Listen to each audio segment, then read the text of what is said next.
பிரியமானவர்களே, எப்படி இருக்கீங்க? நல்லா இருக்கீங்களா? இன்னும் ஒரு நாள் தானே இருக்குது. இடையில புது வருஷத்துல போக போறோம்ல. சரி, இந்த இடம் ரொம்ப அழகா இருக்கு அப்படின்னு பாக்குறீங்களா? பின்னால் எழுதிய வி லவ் யாங்கூன் அப்படின்னு. இது மியான்மர் தேசத்தினுடைய ஒரு பெரிய பட்டணம் யாங்கூன் என்பது. அந்த பட்டணத்துல தான் இந்த மாதிரி அழகா செஞ்சு வச்சிருக்கிறாங்க. பெரிய கார்டன் ரொம்ப அழகா இருக்கு, பிளசண்டா இருக்கு பார்க்கறதற்கு. அந்த இடத்துல இருந்து கொண்டு உங்களோடு பேசுகிறேன்.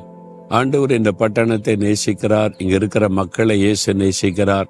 அதனால தான் நாங்களும் அவளை நேசித்து அவர்களுக்காக ஜெபம் பண்ணி அவங்க மத்தியில வந்து அவருடைய ஊழியத்தை நிறைவேற்றுகிறோம்.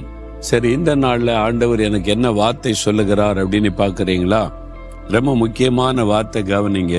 சங்கீதம் 51:2 தேவரீர் என் அக்கிரமம் நீங்க என்னை முற்றிலும் கழுவி என் பாவம் வர என்னை சுத்திகரியும். புது வருஷத்துக்குள்ள செல்ல போகிறவங்கள ஆயத்தப்படுறீங்களா? எல்லாத்துக்கும் ஒரு ஆயத்தம் இருக்குல்ல. ஒரு எக்ஸாமுக்கு போனா ஒரு ஆயத்தம், இன்டர்வியூக்கு போனா ஒரு ஆயத்தம், ஒரு பிசினஸ் செய்ய போனா ஆயத்தம்.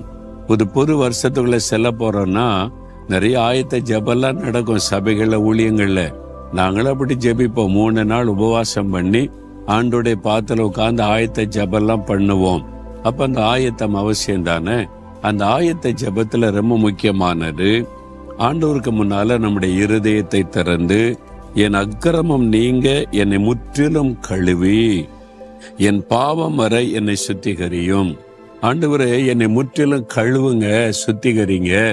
அப்படின்னா என் இருதயத்தை சுத்திகரிங்க, என் வாழ்க்கையை பரிசுத்தப்படுத்துங்க என்பதாக அர்த்தம். நம்ம எல்லாருமே குறைவுள்ள மனிதர்கள் தான். பாவம் செய்யாதவங்க யாராவது இருக்காங்களா? இந்த வருஷத்துல நான் பாவமே பண்ணதில்லப்பா, தப்பே நான் பண்ணல அப்படின்னு சொல்லக்கூடிய யாராவது இருக்காங்களா? எத்தனையோ தவறுகள் நம்ம தெரிந்து செய்யறோம், தெரியாம செய்யறோம். செய்த பிறகு ஐயோ தப்பண்டன்னு உணர்கிறோம். எல்லாருடைய வாழ்க்கையில தவறு, குறைகள் இருக்கிறது. நமக்கு பாவம் இல்லை என்போமானால் நம்மை நாமே வஞ்சிக்கிறவளா இருப்போம்னு பைபிள்ல இருக்கு. அதனால பாவம் நிறைந்த உலகத்தில் இருக்கிறோம். எத்தனையோ தவறுகள், பாவங்கள் நம்முடைய வாழ்க்கையில வந்துடுது. அதுல நிலைச்சிருக்க கூடாது. அந்த பாவத்திலே நிலைத்திருக்க, இது சரிதான், இதுல என்ன தப்புன்னு அதையே செய்து கொண்டிருக்க கூடாது. நம்ம சுத்திகரிக்க ஒப்பு கொடுக்கணும். ஆண்டவர் நம்மை பரிசுத்தப்படுத்தும் போது பரிசுத்தமாகிறவன் இன்னும் பரிசுத்தமாகிறான். இதுதான் தேவனுடைய திட்டம். ஆண்டவரை நான் இன்னும் பரிசுத்தமாகணும், அப்ப என்னை கழுவுங்க, என்னை சுத்திகரிங்க அப்படின்னு ஆண்டவருக்கு முன்னால போய் நின்று ஜெபிப்பார். ஏன்னா அவர் சொல்லுகிறார், நானே உன்னை பரிசுத்தமாக்குகிற கர்த்தர். அவர் தான் நம்மளை பரிசுத்தமாக்க முடியும். நம்மை நாமே பரிசுத்தமாக்கி